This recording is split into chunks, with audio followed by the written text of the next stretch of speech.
का दिन Honda civic, जिसको मोस्ट प्रॉब्ली होंडा रिबॉन भी कहते हैं। और ये मैं बताता हूँ आपके लिए, बड़ी हैरानी होगी जान के कि इस गाड़ी को चाइना में सीमो सी मिंग भी कहते हैं और कनाडा में एक्योरा CSX इसको कहते हैं। हालांकि पाकिस्तान में हमें तो यही पता है इसको होंडा रिबॉन कहते हैं। वैसे होंडा रिबॉन ये कि कंपनी की तरफ से इसको ऐसा कोई इसका नाम नहीं है। जस्ट इसके जब ये लॉन्च हुई थी दुनिया में, ये लॉन्च हुई थी 2005, ये 8 जनरेशन में आती है और दुनिया में लॉन्च हुई थी 2005 के एंड में, कहीं 2005 से 2011 तक इंटरनेशनली ये गाड़ी चलती रही है और काफ़ी कामयाबी से इसको काफ़ी लोगों ने पसंद किया है। और ये मैं बता दूँ दुनिया भर में ये अगर आप कह लो मोस्ट सोल्ड सिविक, इसमें भी कोई शक नहीं है। इंजन पेट्रोल में भी आती थी, डीज़ल में भी आती थी और हाइब्रिड में भी आई है। पेट्रोल, डीज़ल, हाइब्रिड 3 तरह के वेरिएंट्स में आती है और राइट हैंड में भी लेफ़्ट हैंड में भी। जो यूरोपियन कंट्रीज़ हैं उसमें ये ज़्यादातर लेफ़्ट हैंड में आती है।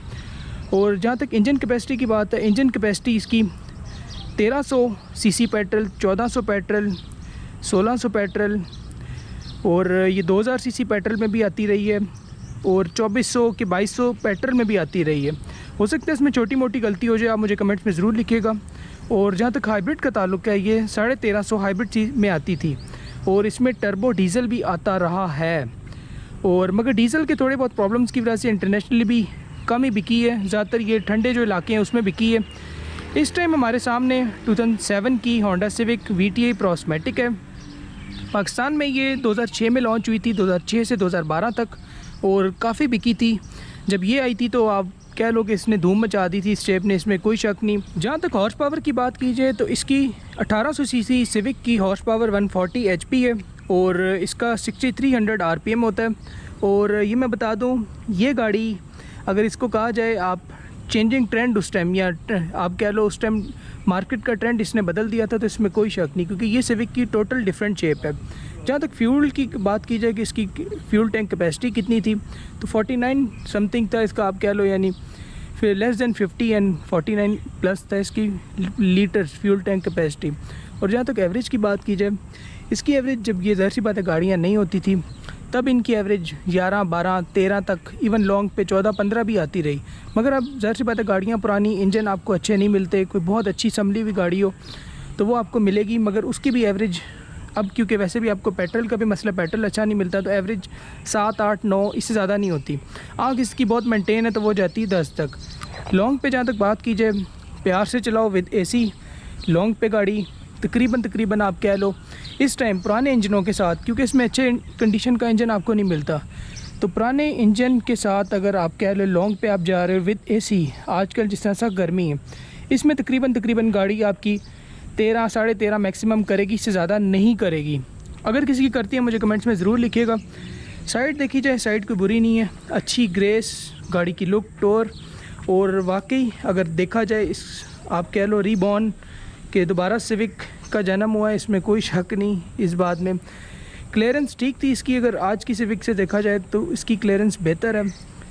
जहाँ तक मसलों की बात की जाए, प्रॉब्लम्स की बात की जाए, गाड़ी में उस टाइम तो कोई प्रॉब्लम नहीं थे, मगर ऐसी बात है जब कोई चीज़ पुरानी हो उसमें प्रॉब्लम आता है। इसमें मेन होंडा का, क्योंकि मैंने भी रखी हुई है, मेरे पास 2010 की रही हुई है, होंडा का एक ज़रूर है, माउंटिंग का कॉमन सा इशू है जो आज की सिविक में भी निकलता है, जो 2018-19 वाली सिविक में भी निकल आता है, माउंटिंग का, और दूसरा इसमें हेड गैस्केट लीक का। ये 2 मेन प्रॉब्लम्स हैं, बाकी प्यार से चलाओ कभी तंग नहीं करती। ये भी प्रॉब्लम्स तकरीबन 7, 8, 10 साल बाद आते हैं कभी भी, यानी आप कह लो जो उस टाइम की ली हुई हैं गाड़ियाँ उनमें ये प्रॉब्लम्स अब आए हैं जाके, उस टाइम ये नहीं आते थे। मगर होंडा की ज़्यादातर गाड़ियों में माउंटिंग, हेड गैस्केट लीक का मसला है। हेड गैस्केट का ये होता है अगर आप इसमें पानी कूलेंट ना चेक करो तो गाड़ी ओवर हीट हो जाती है।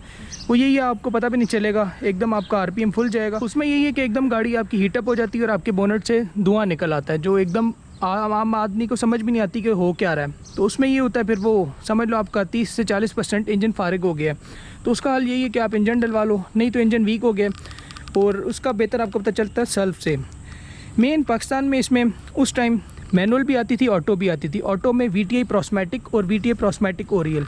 उस टाइम देखा जाए प्राइस इसकी 2006, 7, 8 में हल्की से हल्की गाड़ी 11.5 लाख की होती थी, मैनुअल आप कह लो, और फुली लोडेड जो होती थी 16.5 से 17 लाख की VTI ओरियल प्रोस्मेटिक होती थी। और ये क्लोजिंग इसका भी यही 16.5 से 17 कि 17.5 पे इसकी क्लोजिंग हुई थी, यानी आप कह लो 2012 में जब ये क्लोज़ हुई है तो इसका ये रेट होता था। उम्मीद है होंडा सिविक 2007 का आपको शॉर्ट सा रिव्यू पसंद आया होगा। मैंने पूरी कोशिश की। स्टिल जो चीज़ें रह गई होंगी आप मुझे कमेंट्स पे लिख दीजिएगा। शॉर्ट रिव्यू था, इंशाल्लाह अगली दफ़ा टाइम निकाल के आपको एक प्रॉपर इसका रिव्यू देंगे और ओरियल प्रोस्मेटिक का देंगे। दुआ में याद रखिएगा, ऐसी अच्छी वीडियोज़, रिव्यूज़, कंपेरिजन और भी काफ़ी कुछ लाते रहेंगे। अल्लाह हाफिज़।